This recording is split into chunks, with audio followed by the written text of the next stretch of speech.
Hey everybody, I am back again, and I told you I wanted to come back and talk to you about how I took the word should out of my vocabulary and why I did that. So I love to watch television with my daughter, and we were watching a really funny show by Issa Rae. It's called Insecure.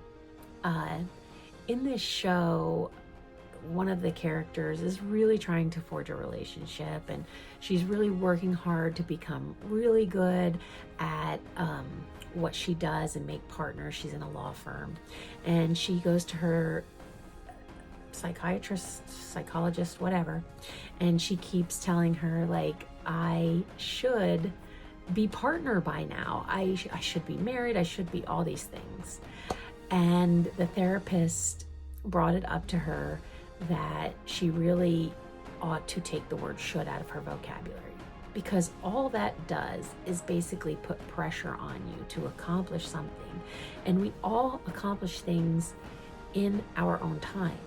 It also is basically comparing yourself to others, because what do you mean you should be? You must have watched somebody else get to a certain point in a certain time frame, but we all don't accomplish things. It's not like that. We all don't have the same exact timeline. Some people get married right out of high school. Some people start businesses in high school and are very successful right out of high school. Some people go to college. Some people take gap years. Those things are intentional, but also things are unintentional, and we have little control over those things. So when you say the word should, it puts a lot of pressure on you. It again is also doing that comparison thing. So it's amazing that it's a funny TV show, but we can take things from anything, right? There are some people that are not good people, but we can still learn from them, even if it's just a bad example.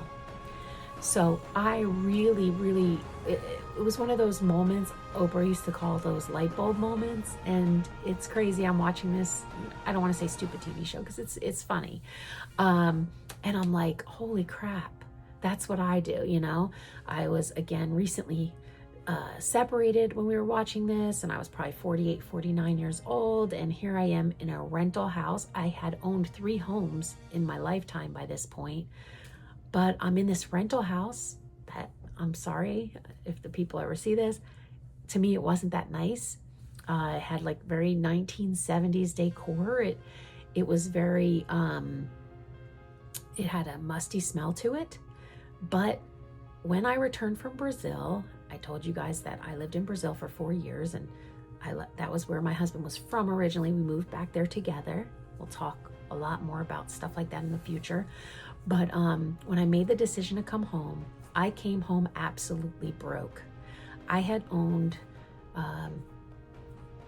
3 homes, but at the time I owned 2 of them, and I was renting one of them out, and they were both beautiful homes in really nice areas of North Carolina, where I currently reside. And, good prices I paid for those homes. And we had I had sold a camper, 40-foot toy hauler, a dually truck that we used to pull it. I sold, it was 10 years old, but it was a Porsche Cayenne. Who cares? I do not care about material things. But I had a Honda CRV, and we had a motorboat, a golf cart lifted on a lift kit. That was all my husband. He loved that kind of stuff. But anyway, we had it. I loved going camping. So we sold all that when we went to Brazil. We were going to open a business, which we did. The business is still going, but I'm no longer a part of it. I'm okay with that. It never really flourished. I don't know if it is now, and I don't care. I want to be done with something. I can't worry about the past.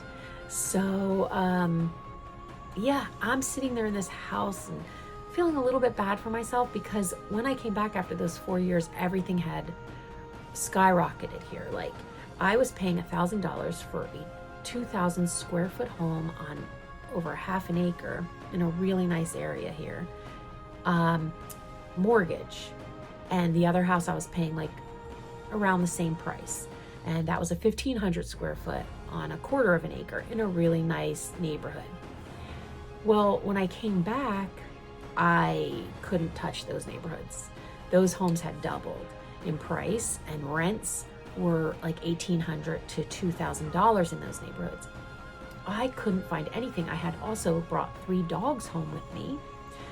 2 of the dogs we brought to Brazil and brought back with us, and we acquired a 3rd dog.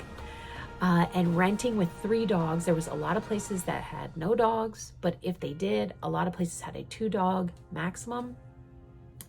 And I was trying to get my teaching job back. I was living at my mother's in Pennsylvania at the time, and I really wanted to get out of there.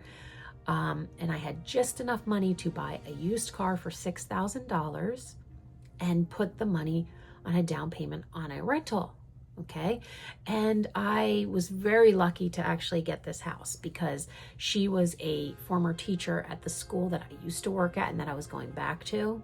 And so it was very competitive, even for rental homes in 2021. This was sort of still in the middle of COVID.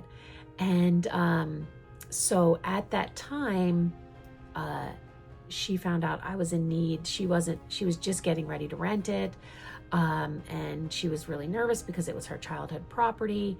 And they told her that I needed a place. And being that I worked with her in the past, we didn't really know each other, but that I was a teacher, she trusted me. And so I rented that house. It was a 3-bedroom ranch. I was paying $1,500, which was actually cheap at the time for a 3-bedroom. To me, at first, the area was like, oh my God, I just wasn't used to living in an area. Again, it looked like the 1970s. And so it didn't look like the best area, but it ended up actually being a pretty nice area. I was actually very happy living in that area. But I never really did love that house. The kitchen was all brown. Brown, what do you call it? Paneled walls. The cabinets were the same color as the paneling, and the flooring was the same color. So that used to drive me nuts. The rest of it I tried to make my own, but the point is, I was sitting there thinking about the house that I used to own and all the people that I went to school with or that I know on Facebook, and they all have these beautiful houses, and I'm thinking, I shouldn't be here. I shouldn't have sold my homes. I shouldn't have gone to Brazil, all these things going through my mind, and I should be, married still. I or at least having another relationship, right? I should at least have like a really great job. Like I said, I'm an educator and I make okay money, and it used to be good money for North Carolina. Not that I was ever rich, but I could buy a nice house in a nice neighborhood. I can't do that anymore. But I decided to take that out of my vocabulary. Stop comparing myself to people. I had gone through something and I was really proud of myself. I looked at the other side of it. I'm really proud of myself for standing up for myself. It took me a long time to leave my husband. I felt that he had a lot of narcissistic tendencies. My daughter had pointed him out to me, and I was used to this type of behavior because, like I said, my dad probably was a full-blown narcissist.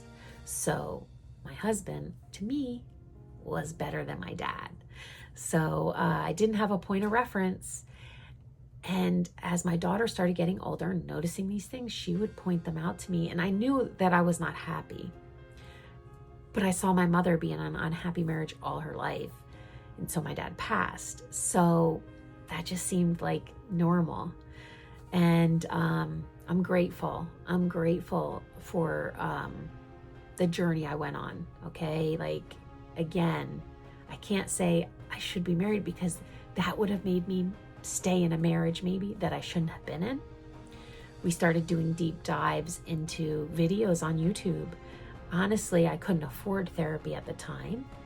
Our school was shut down because of COVID, and I was the only one working. I was working online teaching English to children in China, and I was probably earning the equivalent of $1,000 a month. I was getting paid in US dollars. And so in Brazil at the time, I was able to pay all of our bills. So I would get that money transferred. It would go through the currency change, and we would have over 4,000 reais. We could pay our rent, and we could pay little things that we needed to keep the school open, and the food, and the one car that we had. Okay, we didn't need 2 cars there. At one point we did have 2 cars, but when everything started going bad with COVID and everything, I was like, get rid of my car, I don't need it. But anyway, I'm so grateful that I took that word should out, because had I kept comparing myself to others, I wouldn't look at the grateful side, the proud side of what I had accomplished.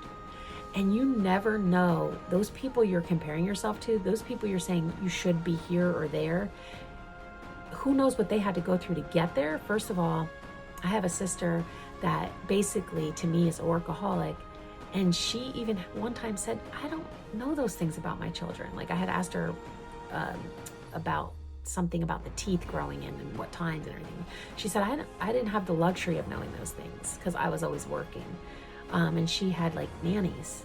So she didn't know those things. Like, and I don't want to go through those things. Like, I have been off every summer since my daughter's been born. She's 21. I'm grateful for those things. So sometimes when you say, I should be here, did you really want to make the sacrifices it took to get there? Because I didn't. I am grateful with those decisions. And although I used to have a nicer home and everything, I'm not there anymore. And to be there, I might have had to stay in a marriage that was making me wildly unhappy. So don't compare yourself to others. Your journey is yours. And I'm learning to love the journey. I'm learning to appreciate things about myself. Like, I am so proud of myself.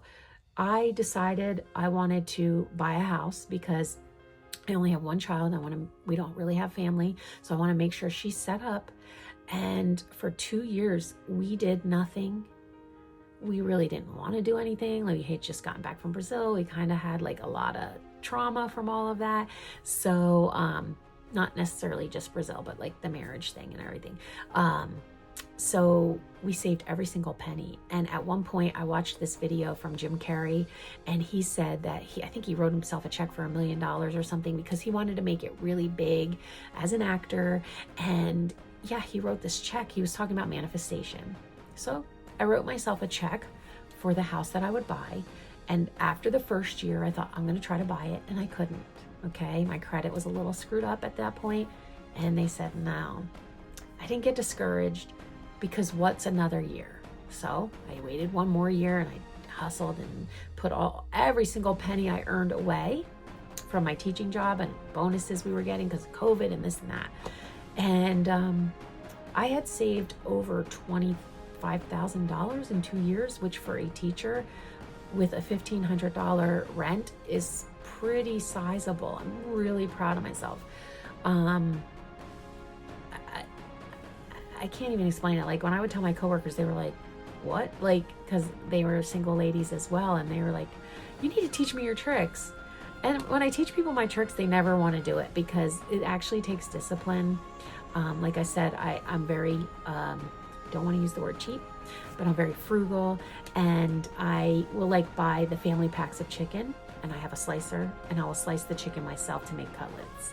Because I'll pay at the time, I think it was like $2 a pound. Now it's like $2.50 a pound, as opposed to $6-7 a pound when you buy sliced cutlets. So that's how I roll. I only shop at Aldi's and Costco mostly, unless I see a good sale somewhere else.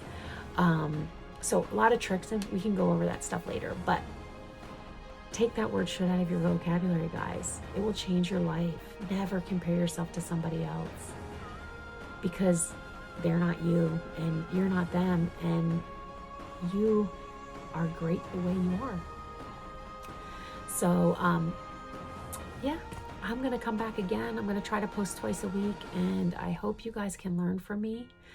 I'm not there yet. Again, I'm still struggling with the connection piece. We'll talk about it. But again, I don't compare myself to others. I don't say I should have a connection, I should have more friends, because I grew up the way I did. And I'm unlearning it now, and I'm learning to be very vulnerable. And I think that's going to get me where I need to be. And we can talk more about vulnerability in the next one, because I did something very brave. I told somebody something very brave. I feel like it's brave, and I think it's the only way to go. So anyway, I hope you're tuning in, and I can't wait to meet you guys again.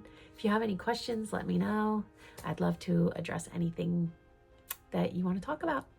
Have a great day. Bye.